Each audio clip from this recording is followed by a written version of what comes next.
Furina or sigewinne, or any potentially good characters in 4.8, or the land of Pokemon Natlan. Just which is the most worth investing your Primogems? And where does the former Hydro Archon, present meta, stand in the fierce war zone? How much should you invest? Are the cons worth it? What about the weapon? That and all your burning questions shall be answered by the end of this video. So with that, let's unravel if you should pull for Furina. Furina de Fontaine is the human counterpart of the god Focalor, but that's lore. In-game, she's pretty much still a god of buffs that is. So before diving deep into all the comparisons and competitions, let's start off with Furina's kit. I know I called her a god myself, but her kit actually gives me more Harbinger vibes. It is by far one of the most unique kits amongst all Genshin characters. Starting with a normal attack, as much as I skim through it every single time, there's nothing normal about this normal attack, or her whole kit to an extent. At its core, it's again just physical attacks with no fancy scaling, but following the Fontaine character trait, the Arca alignment, aligned with her normal attacks, for every rotation of her normal attack, she deals Arca aligned damage, which would help you disable Fontaine mechanics and against Fontaine enemies. Which one you may ask though? Numa, Usia, both. It's both. Furina very uniquely has two modes, black and white or Numa and Usia, which other than aesthetics, has many other implications. One of them, of course, being your Arca alignment. And on that note, her charge attack is what switches you from one mode to the other. Again, uniquely enough, instead of dealing any kind of damage,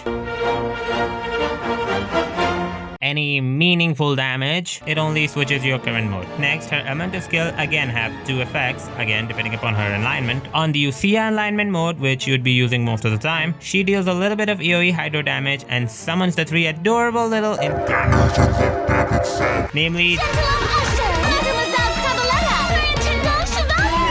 these three will be present on field and will continuously, at turns, deal pretty solid hydro damage. And while they do that, and for as long as they're on field, Furina will drain all your party members' HP, though only those that are above 50% HP, to increase these adorable troglodytes' damage. Did they mix up her and Arlecchino's kit or something? Anyway, all three of them pretty much do the exact same thing. Follow any enemy in sight and barrage it with hydro attacks. The only difference being is that one of them is AoE, one is single target, and one is a bit of both. Her skill has a 20-second cooldown and 30-second uptime. So basically, following the Archon tradition, Lady Furina maintains some dignity as a former Archon with more than 100% uptime on her skill. But then moving on to her Harbinger traits, in her Numa aligned mode, her skill summons not three but just one solitary entity that doesn't even move. The Singer of Many Waters, that's what this is called by the way, does not deal any damage or drains HP, but instead heals your active character. Pretty decent amount too, might I add. Though this doesn't exactly have any other benefits, so probably just something you can use while exploring or in a panic situation, but that's about it for the Numa aligned skill. They both scale on HP, so that's kinda nice. Also, you can switch between these modes anytime, even when your skill is active, and the active summons will immediately switch place to the new alignment. One good thing about Furina's healing over someone like Kokomi is that it has a much wider range, so you don't have to be as close to the Singer of Many Waters as you'd have to be with Kokomi's jellyfish to receive its healing. Although one worst thing about it from Kokomi is that unlike the Cocofish, Miss Singer here does not apply hydro to the enemies, so it won't work in a reaction team. And of course, can't forget about this, when either of her skills is active, it also enables Furina's holy ability to walk on water. Archon factor in action, eh? Moving on to her burst, that's where the spice is. Furina's burst is what crowns her as the queen of buffs in my eyes. When activated, Furina deals a not so impressive AoE hydro damage by literally throwing the members of her salon, the previously mentioned three creatures, and literally starting a show for all to witness. As the number of witnesses increase, so does the buff. Did you follow? Okay, so basically after using a burst, Furina gets something called fanfare points every time hers or any of her party members' HP increases or decreases, classic Fontaine fashion. And for each fanfare point, the whole party, not just on-field DPS or Furina herself, but the whole party gets damage bonus, a whopping 0.25%. Yay! Okay, looks small until you take into account the total number of fanfare points that can be collected. 300, meaning a total of 75% damage bonus. Impressive, yes? With her burst in effect and at max fanfare points, a character like Nuvilette without any other buffs or character in team can deal up to 40% more damage with his charge attack. Other than these, she also has impressive passive talents. First one named Endless Walls being that if your active character receives healing from a character other than Furina, she'll heal all your other party members. This just makes life more comfortable in a team with another healer, as Furina consumes all party members' HP, so healing them individually otherwise would be a huge pain in the ass. The next one and the best one, called Unheard Confessions, does two things for her skill based on what mode it's in. In the Ucia damage mode, for every 1000 points of HP, her minions receive 0.7% damage bonus. They can max out at 28%, which is what you'd get at 40k HP. For the Numa mode, the healing intervals of the singer will reduce by 0.4% for the exact same attribute every 1000 points of HP for a maximum of 16%, again maxing out at 40k HP. The last one, not being that impressive, just reduces the CD on the Xenochromatic Fontimer Aberrant ability by 30%. Kinda sorta useful in underwater exploration if you haven't already maxed it out. Son of a bitch! And that was all about her kit. Next, her team comps. Wait, where's the rest of the script? This is absurd. So yeah, Furina has about as many functional team comms as I have field 50-50s. Almost all of them. If there's a team, it probably will benefit from Furina. If you have a DPS and their DPS ain't DPSing, well just put Furina there and see your DPS the shit out of DPSing. Really, because Furina gives pure damage bonus, aside from someone like Arlecchino because she can't heal mid-battle, I really can't think of any characters that won't benefit from her. Under certain situations, the damage bonus may be counterintuitive, but mostly it just works. Like she's even capable of buffing teams, something not even Kazuha can do. DPSs like Neuvillette or Wriothesley, who constantly change HP, can especially benefit from her. Regardless of that, because she drains the HP of her party, any character can benefit from her. Though it is advised to pair her up with another healer to compensate for all the damage she'll be doing to your team, and to stack fanfare points faster. So after coming this far, now's the time to compare. Where does she fare against our newly adorable psychotic little sigewinne? Well, in my opinion, she fares pretty good. Sigewinne, from all we know about her now, is basically just a run-of-the-mill healer. Nothing more, nothing less. And even at that, she struggles to compete against the former queen of the field, Kokomi, in terms of things other than healing but still important for team building like hydro application and on-field usability. Without diving too deep into it, sigewinne is a character that'll heal the whole team at once with the use of her skill, which is also the only good part of her kit. But then that,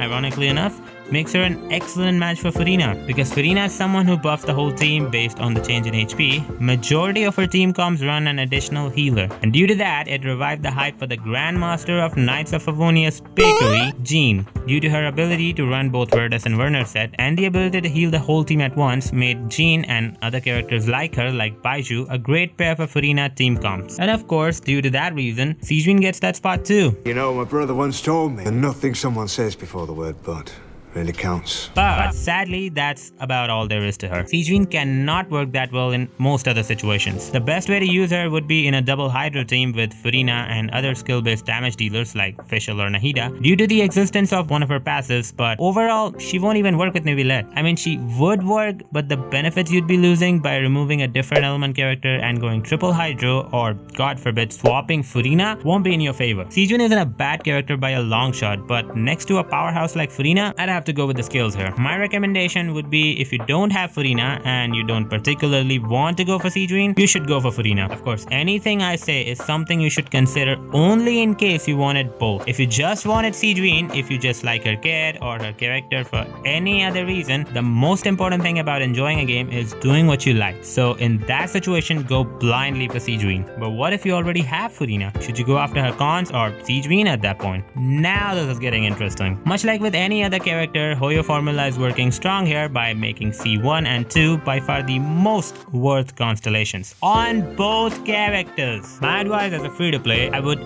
any day recommend you going for another character over constellations. That is, any day but today. Furina C1 is really good. With it activated, you get 150 fanfare points from the start of a burst. And not only that, it increases the maximum limit of fanfare points to 400, which means a total of 100% damage bonus. That is insane. So in case you already have someone like Kokomi and you still want to invest, go for Furina C1. If you don't have Kokomi and are in need of a solid healer for any of your teams, you can go for sigewinne. Furina with her Numa skill can heal, but I'd recommend her Ucia mode any day over that. So for a healer for a different team, sigewinne can actually work pretty well for you. Going anywhere beyond that is not in the realm of sane F2Ps anyway. So it's your money, go for whoever you want. C2 Furina is excellent. With it, you get fanfare points faster, so your DPS DPS increase will happen that much early. Plus, with each fanfare point, Furina's max HP is increased, so much more damage. Classic gacha on C2. C3 and 4 increase her burst and skill levels. C4 gets you more energy recharge, and C6 turns her into a DPS. This is all in Veil Realm anyway, so just go for everything. I'm sure you can afford it. But what about her weapon? Look, a signature weapon is a great match for her. It is by far the best in slot for her. But it's the weapon banner. Giving any objective advice is kinda irrelevant here. But I'd recommend you to go for her C1 rather than her weapon. That'd be my recommendation anyway. If you have some serious luck on the weapon banner and not so good on the character one, only in that particular situation you go for the weapon. Because honestly, the stakes aren't worth it. In the same amount of Primo Gems it'll take you to guarantee yourself a weapon, you can possibly get her C2 or at least guarantee after C1. That's what I'd say anyway. But sigewinne isn't our only competition. For version 4.8, we currently don't have any reliable leaks. But if gut feeling is anything to trust, Risley should get a rerun by this patch. It would only make sense. Along with him, rumors say Nilou and Shinha might get a rerun, with another possible contender being Kokomi. I personally think that Kokomi might have a better chance than Shinha, because if somehow they do bring the Chronicle Wish banner, it would make much more sense for Shinha to appear there along with other Liyue characters rather than in her own banner. But should you go for Furina or save for them? My advice? Again, pro Furina. Some of these characters are truly insane. Nilou in particular for Bloom and Risley as a solid DPS, but because it's a patch apart and because with 4.8 being the final patch of Fontaine Saga, we'll certainly be able to get a lot of Primo Gems. With the summer event map being rumored to be larger than ever, we should have ample opportunities for making Primo Gems. However, if you're saving your guarantee for one of these characters, or if you want a couple of constellations, you'd of course have to skip Furina. But overall, I'd say Furina is more than worth it. My advice would remain to go for her instead of saving. This is not a character you want to miss out on. As for should you go for sigewinne or Kokomi if she gets a rerun, from everything I understand of sigewinne at the moment, I think Kokomi overall is a bit more versatile and would leave more options open to you in case you ever decide to switch your playstyle. Like, though now outdated, something like Freeze won't work as well with sigewinne due to her poor Hydro application as it would with Kokomi. So my advice out of the three would be go for Furina. And if you really want Kokomi, and she gets a rerun, for her as well.